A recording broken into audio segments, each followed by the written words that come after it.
first time in my life, I decided to get a job in customer service at a supermarket. And even though I've only been working at this job for a few months, it has definitely been interesting. This wasn't my first ever job though. I had been employed to bake cakes at ridiculous hours of the morning in the past, but we'll get into that in another video, I'm sure. Before we get into today's video though, I want to let you guys know that we've got our second ever sponsor, Dream Me. Dream Me is a platform for creative female-written fiction, functioning for both authors and readers. With 150,000 books, 100,000 writers, and 20 million subscribers. Dream Me has partnered up with me to help spread love and support during these tough times, and have created an exciting activity for us to all get involved with. To join, simply write "We Are Together" on some paper, take a photo of it, and share it on social media with the hashtags #WeAreTogether and #DreamMe. Spreading love and support between each other is so important in times like this, to emphasize the fact that nobody is alone when it comes to hardships. Healthcare workers especially would appreciate this outpouring support, as they are literally out there saving the world and sacrificing their own safety for the benefit of us all. We're currently experiencing such a horrible world event, and we all need a little bit more positivity put out into the world, so it would be amazing if you guys could help spread this encouraging message. Dream Me are going to go through the tagged posts and pick out 30 people to receive 300 free reading coins in the app, as well as a special gift pack. And on top of that, they are going to choose 5 of you commenters below this video to receive the same rewards. They've also given out special gift packs to the writers who are also healthcare workers, which is just a really nice gesture I wanted to also mention.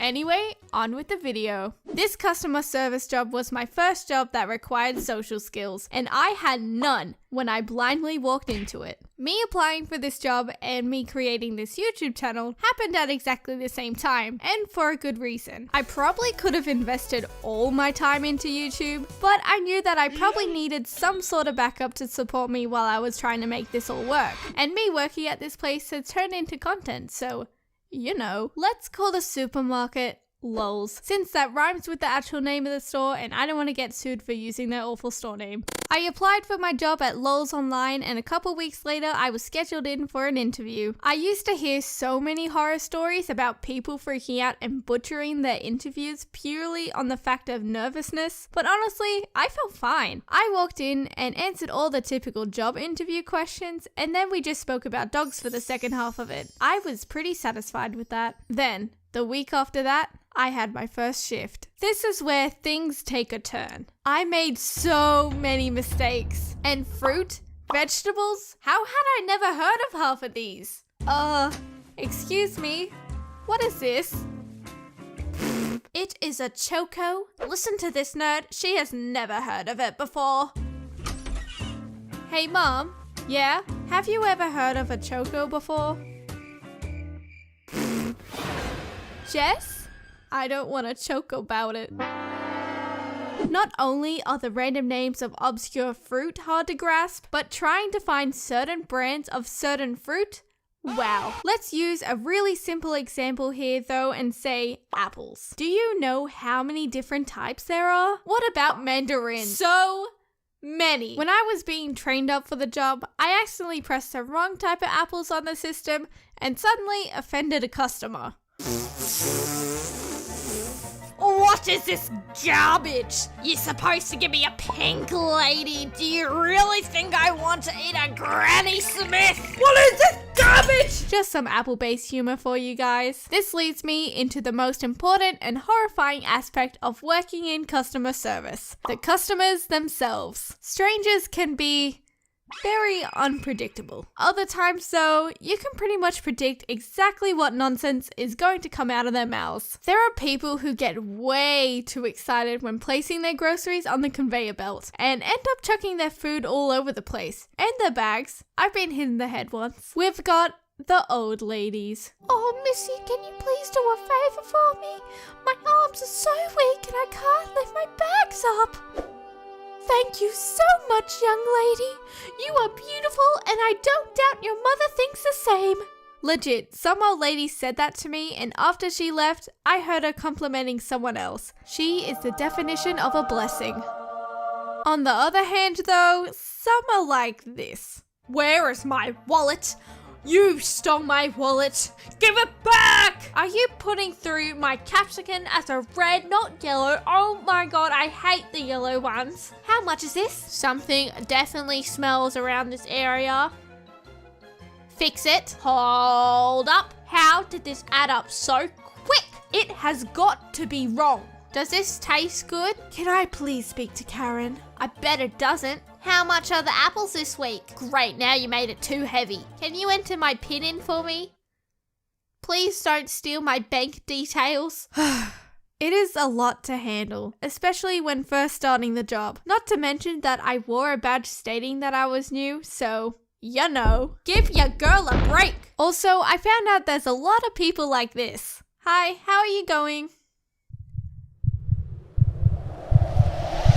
You know what? Put me in a box and yeet me across the ocean. I don't have time to deal with this. There's also those situations where both people say, how are you doing? And it's just awkward because no one replies because you think the other person's going to reply. This happens all the time. Who is meant to answer first? Is anyone meant to answer? Some people really make me uncomfortable though. Here's something that happens way too often. Hey there, how are you doing?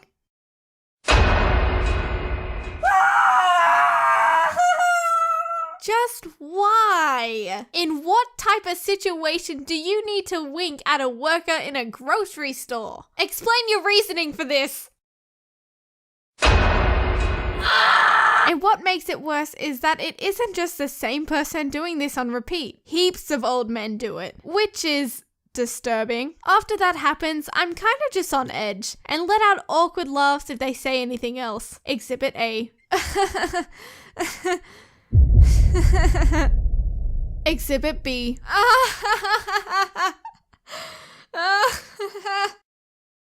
Yep, awkward. I know a lot of other people do this too, but I have the fakest customer service voice out there. My voice just goes all high pitched and I can't control it. It just happens. This might be one of the reasons why people have been asking me, how old are you? You look like a little girl. Why aren't you in school? You dropped out of school to work here?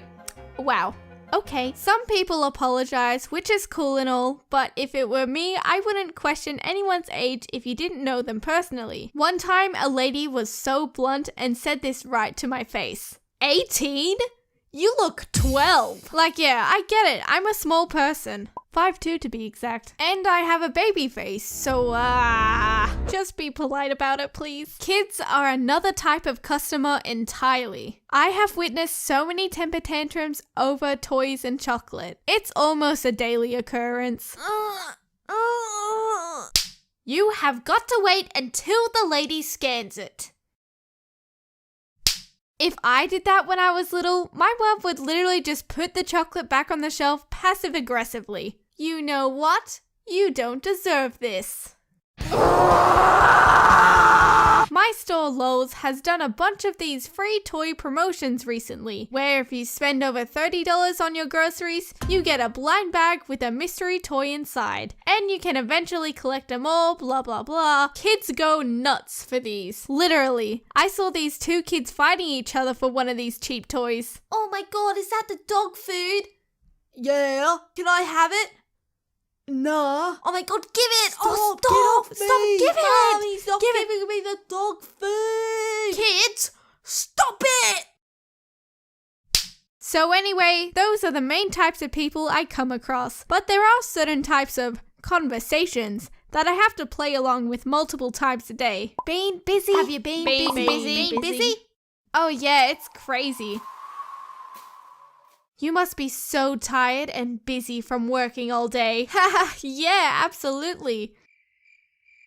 It would be so much cheaper if we didn't have to eat. Nice one, Susan. Where's the toilets? Down the hall to the right. Do you know where John has gone? Who is John? This one time, I was on the register by myself and this mother and daughter began to stack all their items onto the conveyor belt. I could just tell her mother was in a foul mood and her daughter was very energetic and irritating to her at the time. She just wouldn't stop asking questions about the food, and her mum would always just respond with the salty one-word replies. While this was going down, the girl had one of those Beanie Boos and was making it jump on every single item, which was hard because I was trying to grab them to scan. She literally held onto some of the products and just stared me down with a dead straight face. Kinda creeped me out a little. Anyway, now to the Beanie Boo. I never thought I would be discussing about Beanie Boos in my videos. It was a white, blue, grey monkey. This was it. Since she wasn't getting a good conversation out of her mother, she started asking me random questions about it. What type of monkey is this? Over the course of our encounter, a queue had formed and I had to scan the items as fast as possible. She then repeated her question impatiently. What type of monkey is this? Jess. This caught me off guard and I did my little awkward laugh like, a white and blue monkey, haha. What the hell is that? Once everything was done, the two of them walked away, but this girl held her eye contact with me until she reached the door. Still not quite sure on what to make out of that whole scenario. On a related note, another shift resulted in a random kid hugging me and not letting me go. He's still here to this very day. No, but seriously, he came all the way around behind the desk to do this. It was so confusing. Still preferable over the psychotic Beanie Boo girl though. And now for the other side of the job. Packing the groceries. Honestly, I don't find it to be too bad of a task. I've come to the realization that the art of grocery packing is literally the real life version of Tetris. So maybe a certain guy out there might like packing bags at Lols. All you have to do is pack everything in really close together so there's no empty spaces, whilst also making sure each bag isn't too heavy for the customer.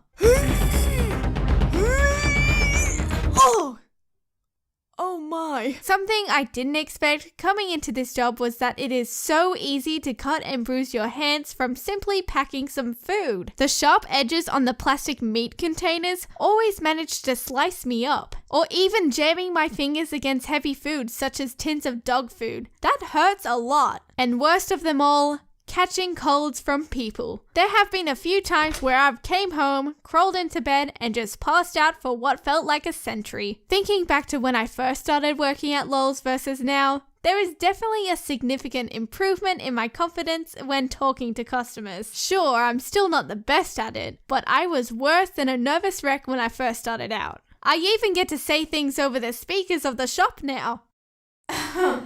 Attention all customers. Please subscribe to www.youtube.com/jelly. I only plan to work at this job part-time and only temporarily. I think full-time would drive me insane and it's definitely not a career path I want to be in long-term. But I do take off my hat to the people that have been working in these types of jobs for an insane amount of years. I've definitely realized how crazy sometimes this job can really be. But to end this video on a positive note, I want to tell you guys one of my favorite things about working at Lols. Getting those cheeky little stuff discounts. But do you know what's even better than that? Getting cheeky little stuff discounts on the already discounted food. I've came home from work plenty of times with tons of great discounted foods. No one can get between me and my red velvet cupcakes. Hey guys, thank you so much for watching and I hope you guys enjoyed me talking about Lols. I've actually been working at this job for quite some time now, so I definitely have a lot of other stories for a part 2 if you guys are interested.